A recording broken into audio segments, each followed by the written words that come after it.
The insane story of Jews being firebombed in Boulder, Colorado is worse than we thought.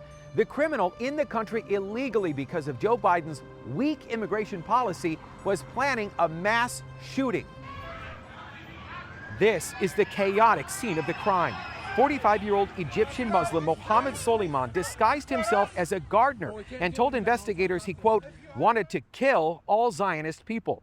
Court documents show Soliman planned to attack Jews for over a year, but decided to wait until after his daughter's high school graduation. He resorted to using gasoline and glass bottles to make more than a dozen Molotov cocktails after being denied a firearm purchase because he's in the U.S. illegally. One of Soliman's victims is an 88-year-old Holocaust survivor. Imagine surviving Auschwitz only to be set on fire by a terrorist in America. Soliman entered the U.S. in August 2022 on a tourist visa that expired in February 2023. He filed for asylum but stayed illegally. Police found USAID paperwork in his car, the same USAID slush fund identified by DOJ that Democrats have been fighting vigorously to defend.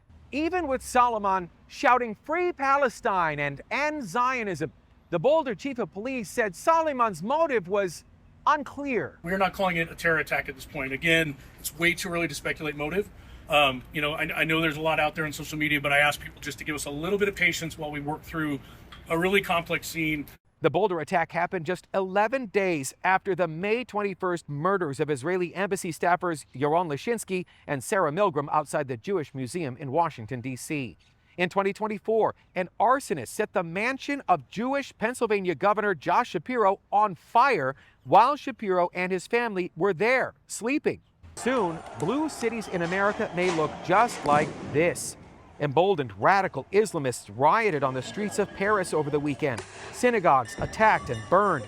2 people died. Nearly 500 were arrested. The media? They're pretending this is just soccer fans being wild. Remember when President Biden thought Hezbollah and Israel's chief enemy, Iran, would be threatened by this message? Don't. Biden may have said don't, but his policy said do. Meantime, French President Macron announced France is preparing to recognize a Palestinian state. U.S. Ambassador to Israel, Mike Huckabee, had the perfect response. If France is really so determined to see a Palestinian state, I've got a suggestion for them. Carve out a piece of the French Riviera. Huckabee understands you can't reward terrorism. The appetite for more terror only grows. And what the terrorists are usually hungry for is the same thing we saw in Washington, D.C., in Pennsylvania, and now Boulder, Colorado.